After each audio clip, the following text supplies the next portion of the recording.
Hey guys, welcome back to the Calvinist Contradiction here. We're again live with another episode of Where is Calvinism in the Bible or Reformed Theology, Doctrines of Grace, whatever kind of hocus pocus you need to call it to get people to accept the false theology of Calvinism. Now, we've been going through Exodus verse by verse, as well as we did with Genesis. So you can go check out those videos. Um, Hmm.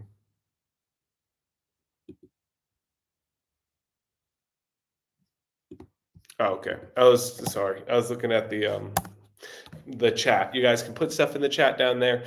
Um, and so we did it with Genesis. You can go back and check that out. And we did it with Romans. You can go and check that out verse by verse through everything. And we prove in the first verses of each of those studies. So just go and watch the first video how Calvinism is absolutely and completely anathema to what the biblical authors were trying to communicate with their writings. And that is one of the big things that we take away from this channel is that what did the biblical authors intend when they wrote to their immediate audience, because the Bible is written for everybody, but not to everybody. And this book right here, this Bible, the NIV Cultural Backgrounds Study Bible, you can get it in King James Version, you can get it in ESV.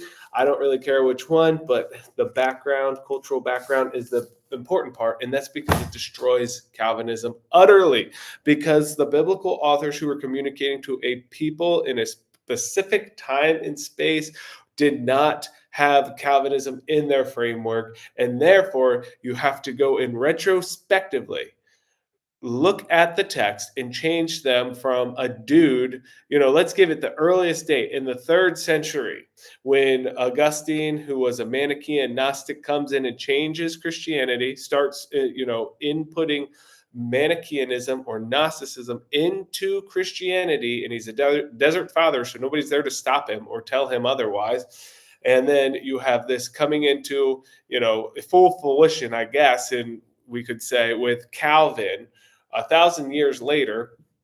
And then we're supposed to retrospectively go back into Exodus like we are today and automatically say that Calvinism is the truth, although it was nowhere in the biblical author's um, worldview at all. And we've proven that. Go back to our Exodus 1 video, please, and check out the questions we asked specifically about. I think it's verse 15 or 18. Go, and if you're a Calvinist who, wants to, prove that this false systematic is somehow true, answer those questions, please. Let's jump into it. You can click in the comment section or in the description section. We're going to go on over to Exodus 9, where we're talking about the plagues on the livestock. Now, we want to have in the back of our mind, that our whole reason for, we set up this background because God says he goes to war with the gods of Egypt. He doesn't go to war with the people of Egypt. He doesn't go to war with just Pharaoh. He goes to war with the gods of Egypt. Now, Pharaoh is one of the main gods here. He is the one who is called the mediator, as we will, or the one who restores balance, which was called Ma'at in Egyptian theology. And you have the pantheon of gods. You have Hekmad or, Amun Ra, and then you have the people. And when something drastic or dire happens within the worldview or within the systematic or theological systematic or just really daily life of Egyptians, when something happens, they say, what happened? What do we need to do to appease the gods? They go to, the priests. And if it gets big enough or, gets out of control enough, then Pharaoh steps in as a mediator and restores order to the balance and order, which again is called Ma'at, to the system. And so we set this all up asking, how does this play a part in supposedly a predetermined worldview such as Calvinism?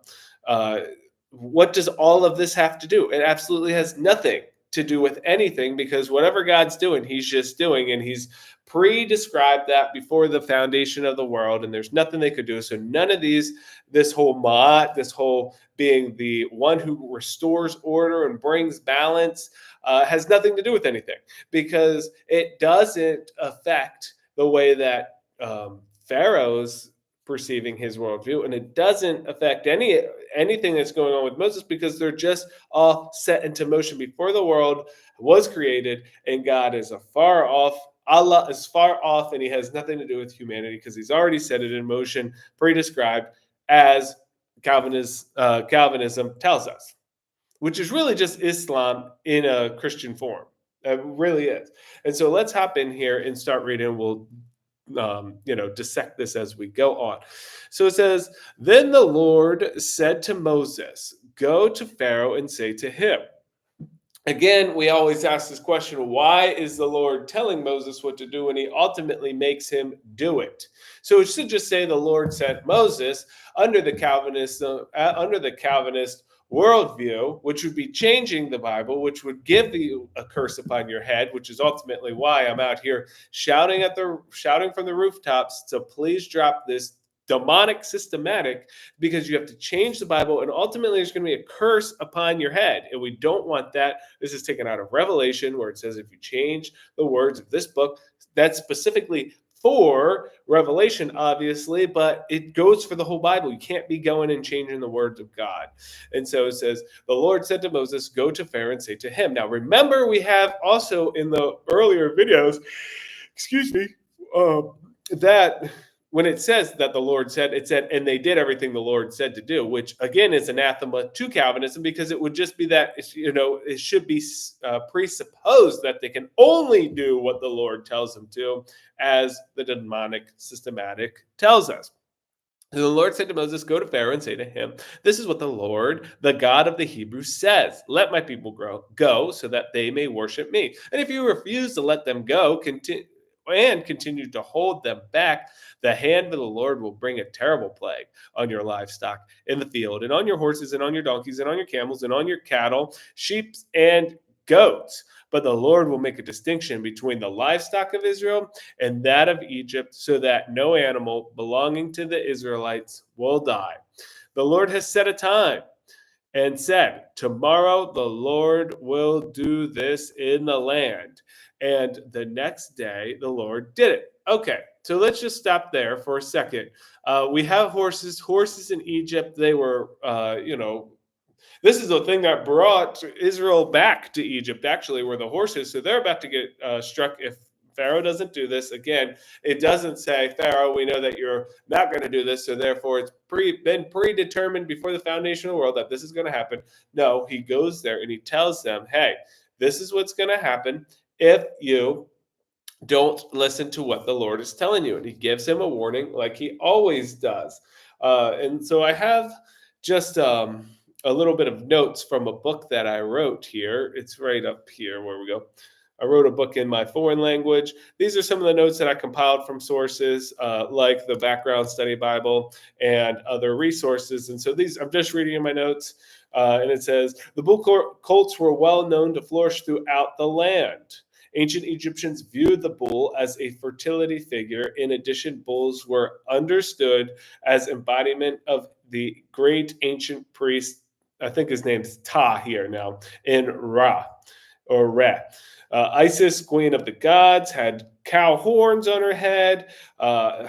Hathor had the head of a bull to protect the king. Livestock animals provided necessities to people, food, milk, clothing, transportation, as in horses, and they were all destroyed in this plague. Now, this is important because the biblical author is showing that the God of the Hebrews is stronger and in control of all things. Not meticulously, we would say, but he's in control of all things, which is the true definition of sovereignty. He can rule and reign as he pleases.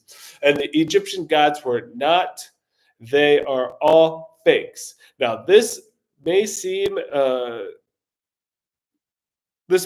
strange to us because we don't usually draw pictures of our leaders with bulls' horns, cows' heads,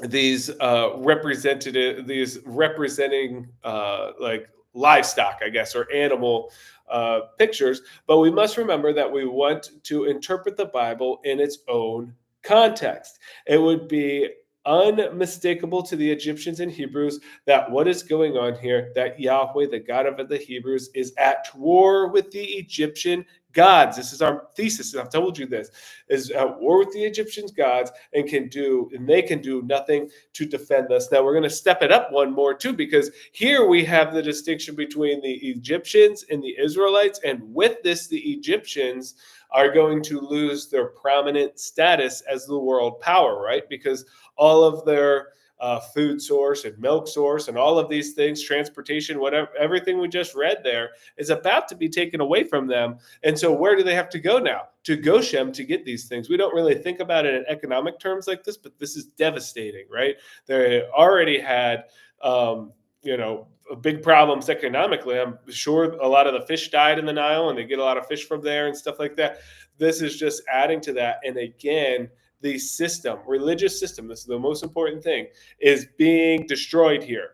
Because, as we know in like India today, they think of the bull or the cow as holy. Well, the same thing here. So when all these things start to die, there's going to be a repercussion theologically down the line.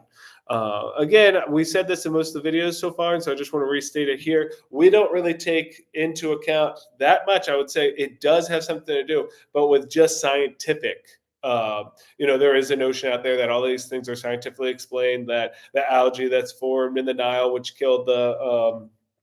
made it red, and then that doesn't explain the stuff in the bozo, but that made it red, and then everything dies, and then the frogs come out, and then they all die and heap up, and then the bugs come out of that, and then because of the bugs, we're on these dead carcasses. Now you have these boils and stuff that are popping out. And you have like plagues and stuff like that. Of course, all of these things are tied together, but we don't want to overlook the supernatural aspect that these things are happening at the command of God, who's at the helm of all of this. And we have the two structures of the pantheon behind Pharaoh and Yahweh behind Moses. The God who is the visible God in this scenario is Pharaoh, and Moses, he said, I'm going to make you like a God to the people. And then the priestly order under it is, the magicians as they're known here, but they're just really priests. And then Aaron. And this is how the war unfolds. And so the Lord set a time and said, tomorrow the Lord will do this in the land, and the next day the Lord did it. And all the livestock of the Egyptians died, but not one animal belonging to the Israelites died. Okay, so here we go. This is the power transfer here. Pharaoh investigated and found that not even one of the animals of the Israelites had died. Yet his heart was unyielding, and he would not let the people go. And remember, we're saying that his heart is unyielding, his heart gets hardened because of his position in the pantheon. He is the mediator between the people and between the gods, the pantheon. And if anybody's going to restore order from the chaos, it is Pharaoh. It's literally what he was born to be, the mediator, the one who restores order when chaos occurs. So he's not going to let this go. This is his life's purpose. That's why he does not die. He's the firstborn son, and he does not die, is because he is the one who all of this is directed at. And so the plague of boils we have here. Then the Lord said to Moses and Aaron, take handfuls of soot from the furnace and have Moses toss it into the air in the presence of Pharaoh.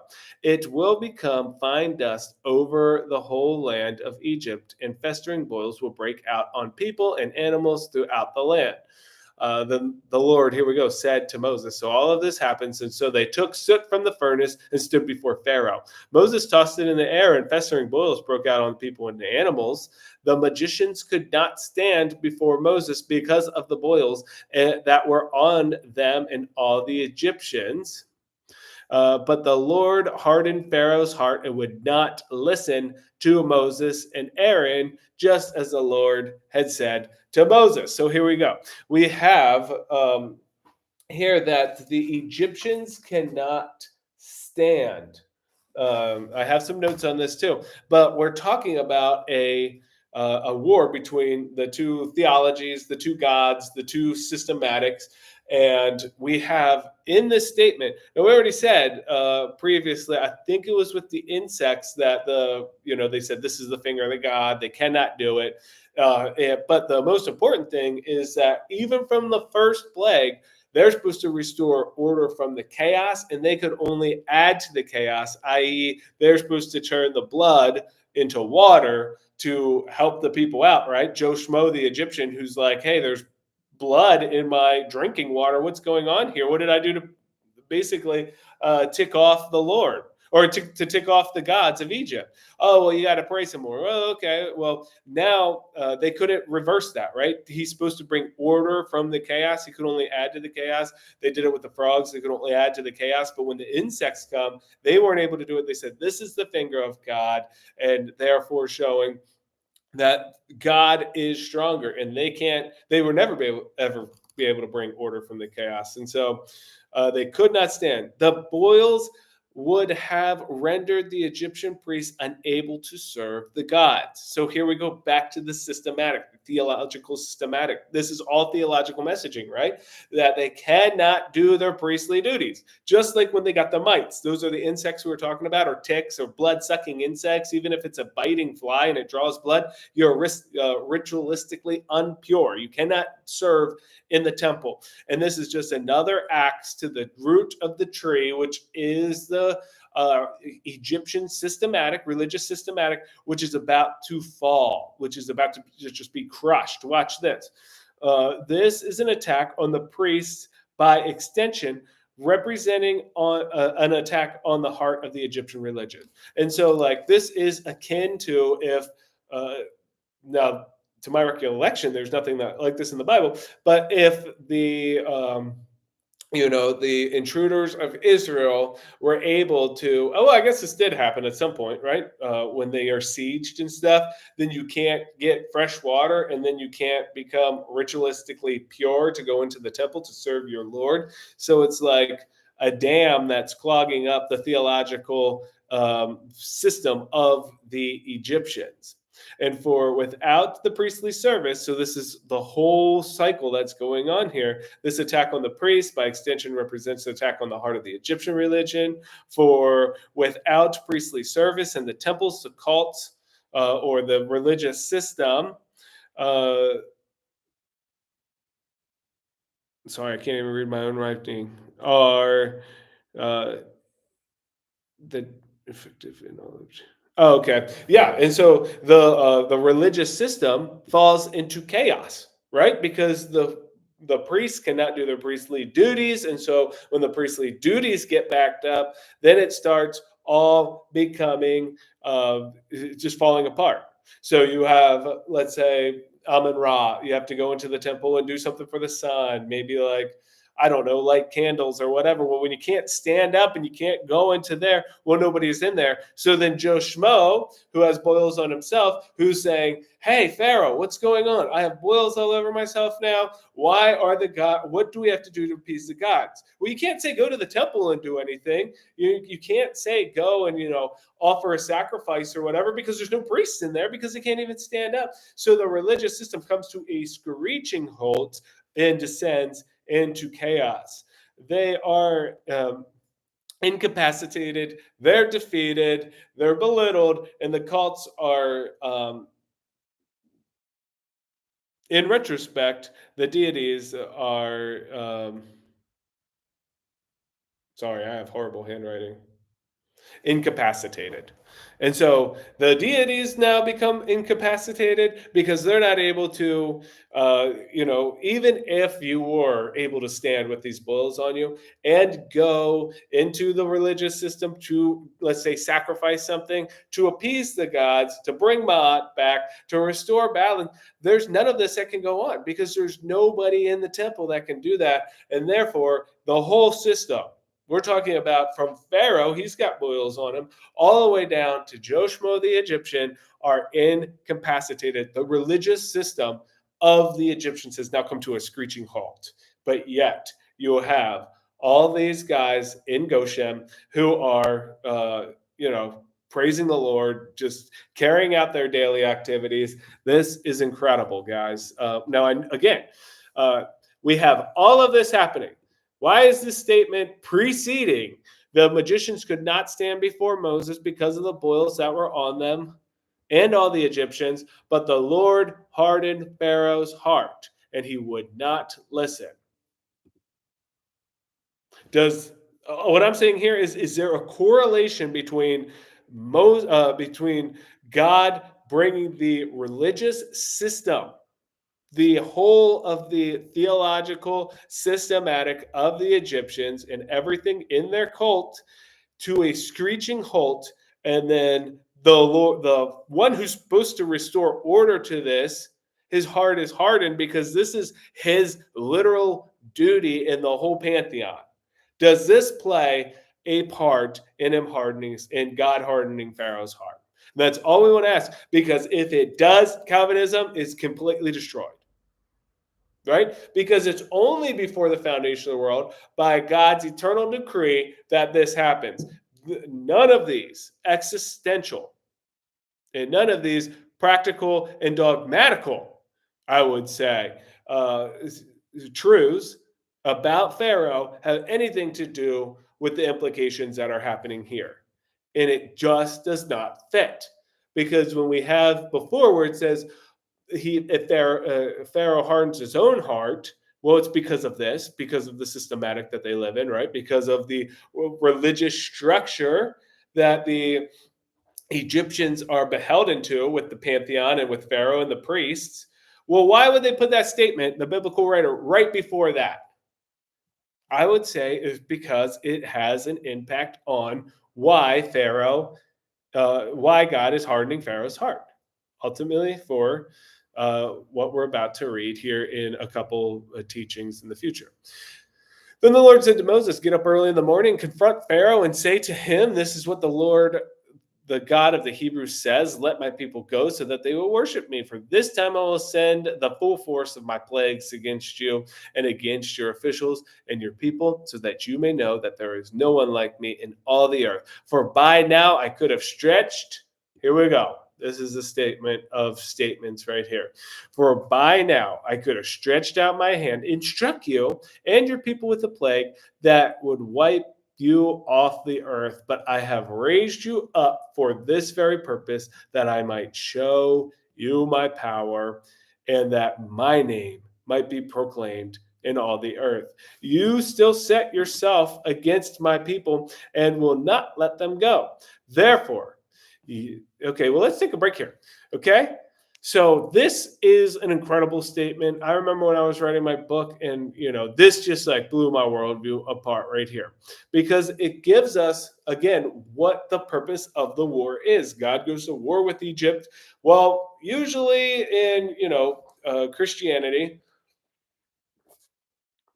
it's something of the tune that God doesn't like the Egyptians, so he strikes them, or God doesn't like Pharaoh, so he strikes them. But this isn't true at all. God loves the Egyptians, and he loves everybody. And for so that people would know who he is and that people would join into his family, which happens. We know this. I'm not just making this up. We're going to show you this in some of the future episodes, that a multitude goes out of Egypt with Egypt, that they become loyal servants to the Lord God, that his name is proclaimed in all the earth because of what goes on in Jericho. They already know that what they did to the Egyptians, they know who the Lord is. And Rahab gives her and her family gives their lives to the Lord. So all of this is happening in, exactly what the Lord wants. So the purpose of this is that his name would be glorified in all the earth. That's what's going on here. Not because he's peeved off at Pharaoh, not because he hates Pharaoh, because Jacob I loved and Esau I hated, as wicked as it sounds and how evil it is, that Calvinists actually believe that God hates people before they're born, sends babies to hell, and they're okay with all of this stuff. He's the God of rape. He loves to molest kids for his own glory. This is what they say. I'm not making this up, and I'm not I'm not just using hyperbole here, or stretching things out of the context. Go back and watch our other videos. This is what Piper. This is what Sproul. This is what MacArthur. These guys' conclusion, John Calvin himself, is that God is totally responsible for these things, and they're for his own glory.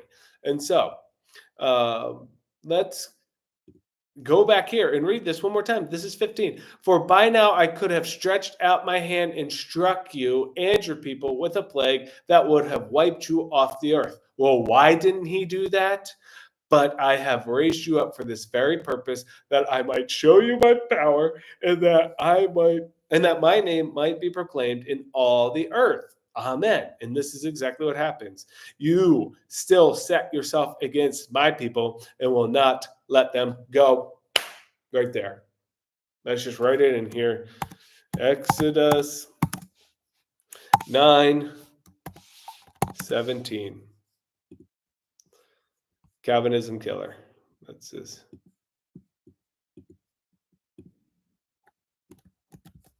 Watch this.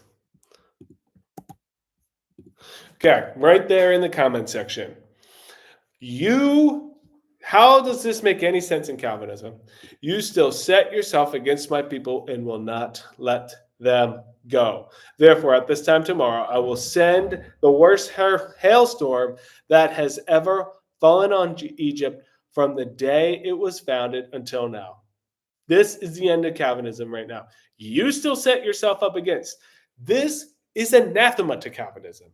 It should say, I still make you set yourself up against my people and will not let them go. Therefore, I have determined before the foundation of the earth that tomorrow I will send the worst hailstorm. This is the end of Calvinism here. To anybody who has ears to hear, who has made it this far in our teachings, if you're a Calvinist, give us the explanation of this that is logical, that is, that is in the context, for one, that is consistent with the text, and which is coherent when you teach it to us. That's what we want. At least you are following a demonic doctrine, and you're changing the Bible, and God have mercy on your soul. Because right here, he says you, and that is impossible under Calvinism. And therefore, he sets up that he will send the worst hailstorm that has ever fallen on Egypt from the day it was founded until now. Give an order to bring in your livestock. This is an imperative right here. Listen to this. Give an order to bring in your livestock and everything you have in the field to the place of shelter, because the hail will fall on every person, animal that is not been brought in and is still out in the field, and they will die. Those officials of Pharaoh who feared the word of the Lord. What? This is impossible under Calvinism. This is impossible. These dudes are already like, you're insane. Pharaoh's not giving up because he was born for this purpose of bringing Ma'at back, right? Order from chaos. But the people who are around him are like, this is insane. The country's destroyed, our economic status is flattened, our whole religious system has come to a grinding halt, and because of pride, I guess right now, our people are about to die. We're bringing them in. There's an imperative here from the Lord who tells them that they will die if they're in the field, and those officials who feared. Remember, we have this in 1. Hold on, we're going to go back here. I'm going to duplicate this and hop back to 1. See, this is the end of Calvinism. And all it takes is just reading it in context, because okay, we'll hop back there in a second. But those who feared. Well, what is feared? Trusted, right? Trust and feared. That's why you should fear the Lord and the Lord alone. You should trust in the Lord because he's got everything under control, right? Not meticulously. He's got everything under control. He's the only one to be feared.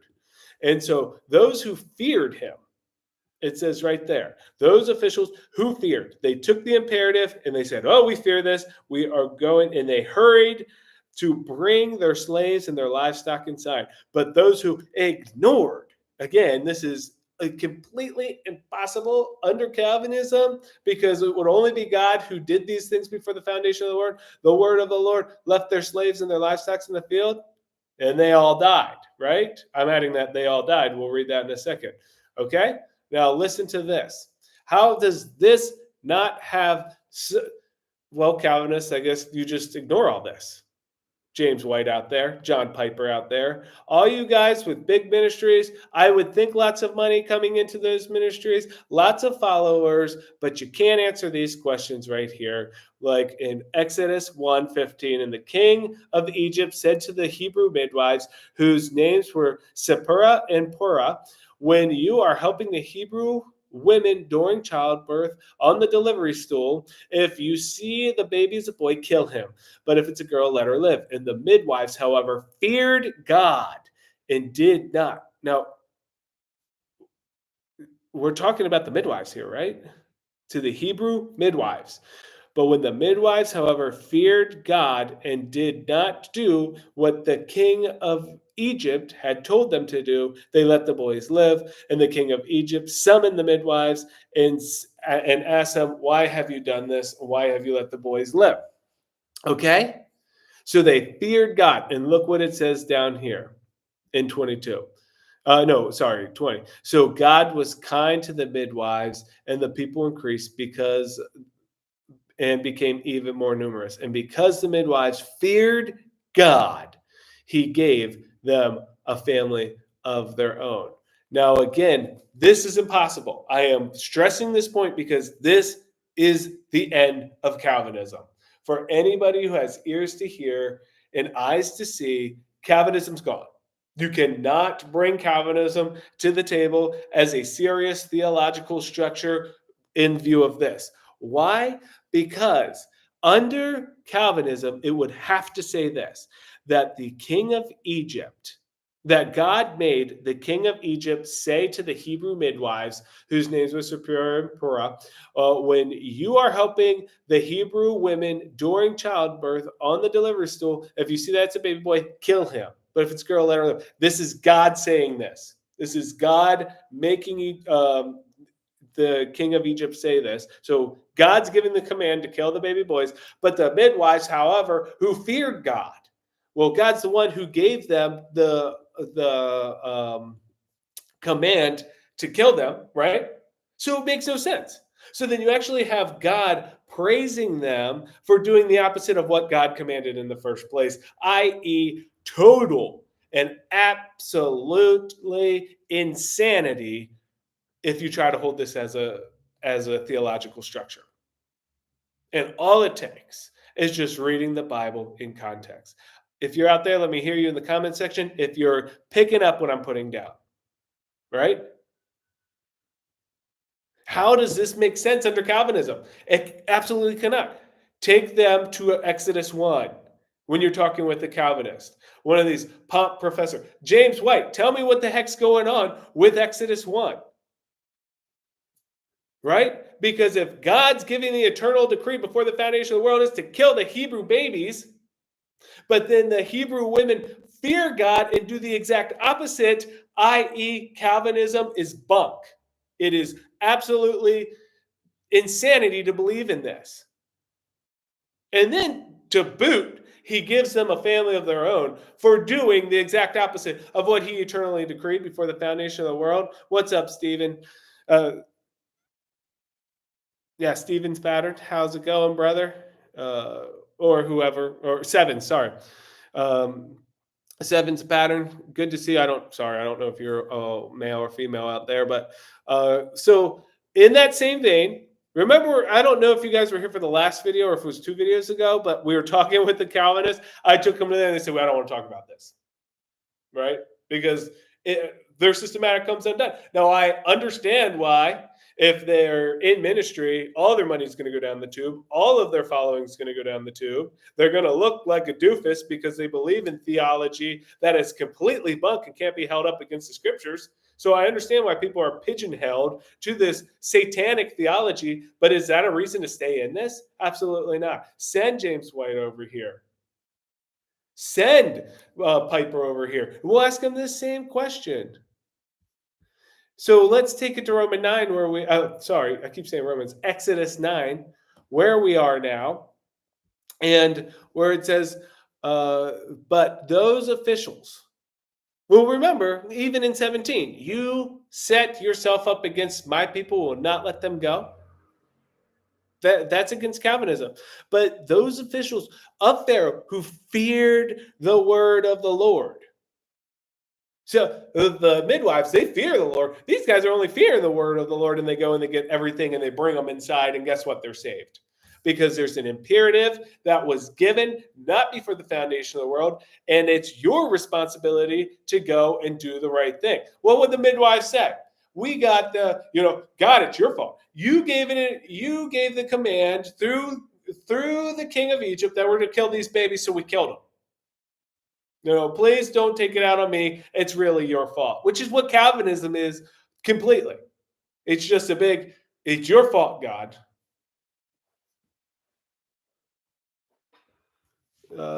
Hey, Sevens, what does GTSY equal man is better than man?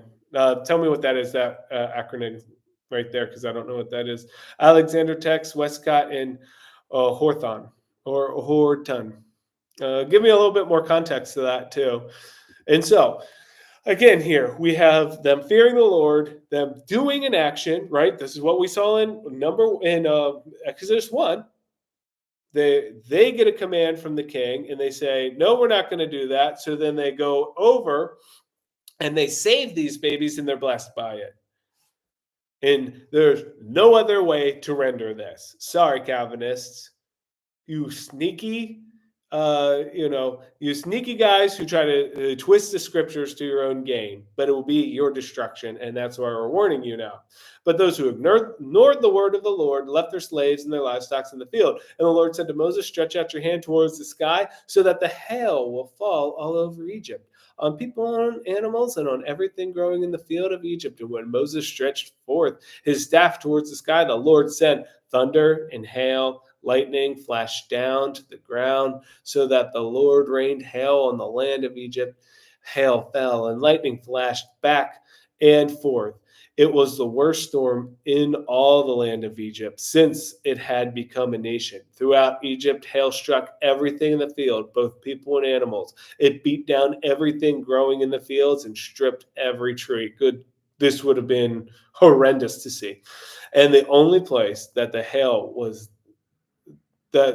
it did not hail was in the land of Goshen, where the Israelites were. Then Pharaoh summoned Moses and Aaron. This time I have sinned, he said. The Lord is right, and I and my people are in the wrong. Well, really, it's just you, Pharaoh, see here, he's trying to soften the blow every time, right? Remember with that one? I think it's frogs. It was the frog plague. And he says, he goes, hey, bring Moses in here. Moses says, hey, whenever you want this to happen, they will stop now. It says he has frogs in his bed. He goes, when do you want this to happen? Make it happen. I'll have it stop tomorrow. Why not now? Oh, good to see you too, brother. Why not stop it now? Well, I would say because it's pride. He wants it to end when he wants it to end. If Moses comes in there and it stops, the power's on Moses, right? This is a war we're talking about. There's strategic things behind it. And so when he comes in, he doesn't want it to be affiliated with Moses stopping it. So he tells him, hey, make it stop tomorrow. And he probably came up with some big, something why he probably went into the priestly duties and to the temples and did something. So it looked like Pharaoh stopped it. But here he goes, but Pharaoh summoned and said, this time I have sinned. He said to them, the Lord is in the right, and I and my people are in the wrong. Well, no, it's just really Pharaoh who's in the wrong. Pray to the Lord, for we have had enough thunder and hail. I will let you go.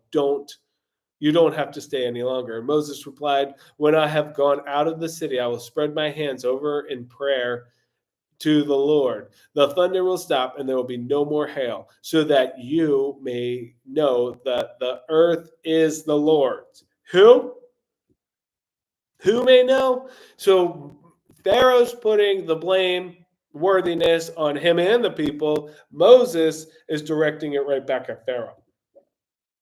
That you may know. that the earth is the Lord's. But I know that you and your officials still do not fear the Lord your God. Well, we can't be talking about all the officials because some of the officials literally just feared the Lord. So maybe the majority of them here, because yeah, people did get struck down in the field and they got struck down and their animals and stuff. But there's definitely some who had had enough of this and they fear the Lord. The flax, this is the side note, right? It's in parentheses here. The flax and the barley were destroyed since the barley had headed and the flax was in bloom, but the wheat and spelt, however, were not destroyed because they ripened later. I would probably say that's an editorial note there too, but I digress. Then Moses left Pharaoh and went out of the city. He spread out his hands towards the Lord. The thunder and the hail stopped, and the rain no longer poured down on the land. When Pharaoh saw that the rain and the hail and the thunder stopped, he sinned again. Who? Right? Because Calvinists here again are beholden to their insanity, where they have to say that it's actually the Lord. So when Pharaoh saw that the rain and hail had stopped, rain and hail and thunder had stopped, he sinned again. It has to be in Calvinism when Pharaoh saw the Lord that the rain and the everything had stopped. The Lord made him sin again, and he and his officials hardened their hearts. So the officials are tied up in here now, harden their hearts.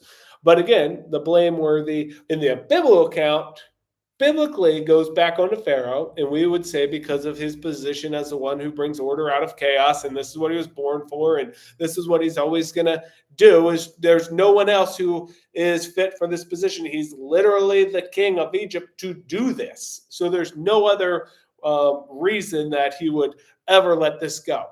If he would have to say, Egypt's done and I'm nobody. And that's what would have to happen.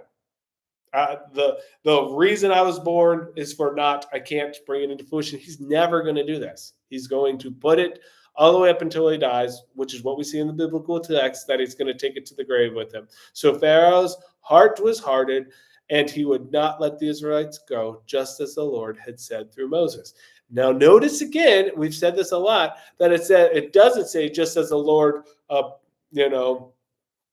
determined before the foundation of the world. It says just as he had said. So we have this foreknowledge, which gets conflated in Calvinism as predestination. And they're never supposed to be conflated like that. You can have foreknowledge and not have it predestined. Remember when it's David, Saul's chasing him, and he's held up in one of these cities, and he says, bring the Purim and the Urim, and he says, hey, if Saul comes in here, will the people give me over? And they say, yes. And he says, and will Saul kill me? Yes. Well, what does David do? Well, that's been predetermined before the foundation of the world, so I'm just going to sit here and not do anything, which is the logical conclusion of a Calvinist, and these people actually do this. What's the point of sharing the gospel, praying? What's the point of reading your Bible, doing anything if God predetermined it all before the foundation of the world? No. David wasn't, a mentally challenged Calvinist. Sorry. He used his critical thinking skills, and he said, hey, God said that they're going to hand me over and that Saul's going to kill me, so he fled the city. So foreknowledge, right? There's foreknowledge there. God tells him, yes, they will. God knows what is not going to happen in this instance. And this foreknowledge, David's able to use his critical thinking skills, which is a gift from God, to flee the city and therefore save his life, i.e. rendering Calvinism completely insane. Again, people, that is the point of these videos. I love you guys. If you're a Calvinist out there, I love you with all my heart, and I'm telling you to jump this. This is demonic. This systematic is demonic, whether you can see it or not, and get a tenable, theological, systematic that you could at least answer the questions that I am posing to you today from Exodus 1 and Exodus 9, where people fearing the Lord, using the imperative given from the Lord, make a decision of their own choice, and they are rewarded for it with families and with life. This is completely anathema to Calvinism. Seven's pattern says, in the book, the text of the earliest New Testament Greek manuscripts renamed the majority of manuscripts Byzantine instead of the majority of manuscripts or the preserved Bible. Why do you think they're doing this? Let me look at this again. In the book, the text of the earliest New Testament Greek manuscripts renamed the majority of manuscripts Byzantine instead of the majority of manuscripts or the preserved Bible. I don't know, actually. I haven't never really studied that. I mean, I guess it's just maybe scientific low, like, what would we say here? What's that word? I have it stuck in my adopted language. Uh, Nomenclature, maybe, or something like that, like jargon. I've read a lot of scholarly books, and a lot of it's like really heady stuff. And so, is it just like some scientific, like campy? Is this why they're doing it? Because the scientific kind of reasoning behind how they're preserving these texts or where they're placing these texts in.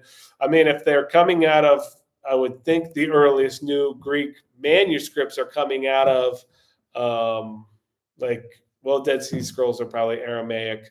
I guess if they're in like the Byzantine, if they're found in the Byzantine Empire, maybe that's why. I really couldn't answer. They should have a footnote in the book or a page that tells you, or a page that tells you at the beginning of it with like info on the book why they're doing that, but I'm not really sure. I would think it's like scientific development, maybe. According to them, this knocked over 99% of the manuscripts out of the running for the coveted title of the oldest and best.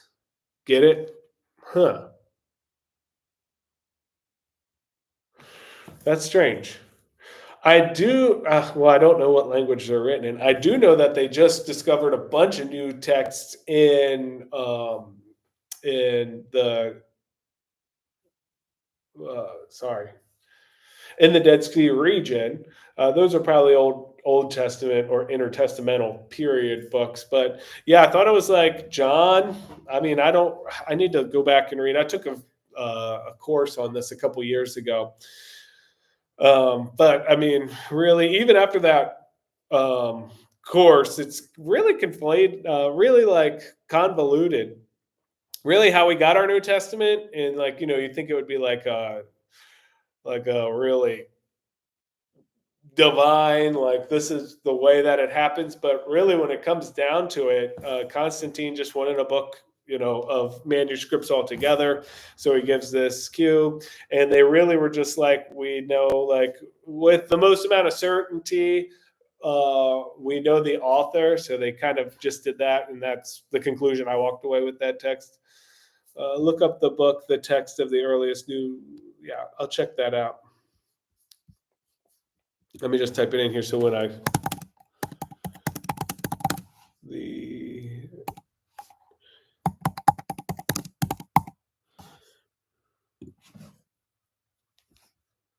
okay, I'm pulling it up on Amazon now. The text of the earliest New Testament Greek manuscript. Is that what it is? Let me see here. Okay, I got it pulled up here.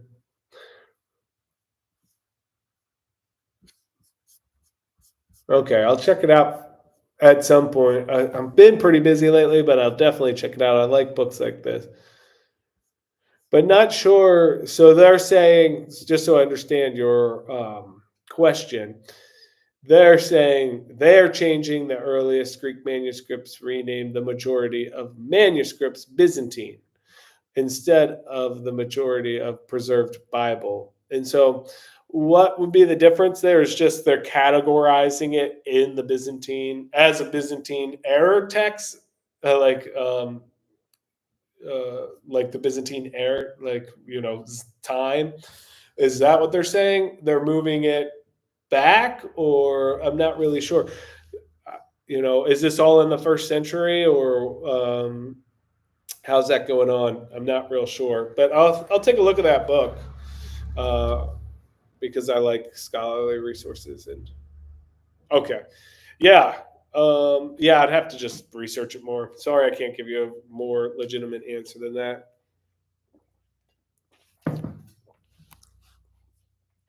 Well, if there's any more questions out there, please post them in there now before I get off of here. But really, I hope that you guys are. Let me make sure that I got to the end of this too. Okay, yeah. Last time I don't know. I guess I got talking and forgot to end the chapter, so I had to do another video. But yeah, I mean, I hope you guys enjoy this, and I hope you see the value in how we're able to destroy Calvinism, which is my purpose on this video. Not because I hate Calvinists, but I hate Calvinism. Okay, wait, what did you say here? Didn't you say something from changing M to the Byzantine? Okay. Yeah, I'll check that out. I'll do some research on that. Yeah, Byzantine instead of the majority text. Huh, that's interesting. I'll check that out.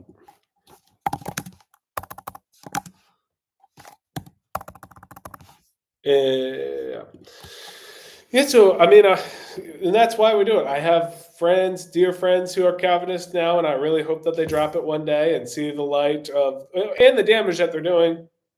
Another thing that I've been telling you guys to go out if you want to see the horrendous outcoming of. Now, there's bad things in all of Christianity. I'm not trying to whitewash true Christianity, I would say. But there are some horrendous things that have been happening because of Calvinism. I was talking about this. I went to a conference and I had to translate a couple weeks back, and we got talking about Sarah McCracken, who is an awesome worship. She's like a Christian artist. She has a great Christmas album out. I'll send it to you. But she was married to Derek Webb, who was a part of Camden's Call in the 90s, like a Christian rock band. And this guy is now a proclaimed atheist. And it's all because he was a Calvinist. And he says, I still believe in Calvinism. If God wants me, he'll make me a Christian again. And we just see things like Mark Driscoll, who is not a good leader for sure, but not even a good person, I would say, at that. Beating up a church of 15,000 people, multiple campuses, and then just running away like a scared little girl when confronted with his sins. And now he is like the young, restless, reformed guy, and he says it's all bunk, it's all baloney, it's all BS, baloney sausage, because I guess he's had a change of heart or something, but maybe because of scrutiny he's gotten. But all of this stuff, we aren't out here just, picking on people who are flawed. We're all flawed. We're saying that the theological system doesn't give anybody hope, and therefore they can't get out of the mess that they're in. And that's why we're sitting here and we're bringing the receipts to these people who proclaim that Calvinism is somehow sophisticated or logical way of determining of interpreting the scriptures, although they cannot deal with Romans 1. They cannot deal with Exodus 1, and they cannot deal with, I would even say, Genesis 1, but let's just give them Genesis 3, where their systematic originates from. And so I hope you guys enjoy these. Again, check out the description section. I have an Advent devotional in there. Check it, like the video, and support the channel. You guys can support our ministries over in this country just by supporting us monthly or one-time gift. So we love you guys. I'll check out Seven's Pattern. I'll check it out. Book Nestle's 27th edition, Greek New Testament, 28th edition, and 29th edition. Okay, I'll check it out for you. I got to run and go get my son from his school, but love you guys. I'll be back probably next week. Hopefully, if I get it shot tomorrow, I might make another video.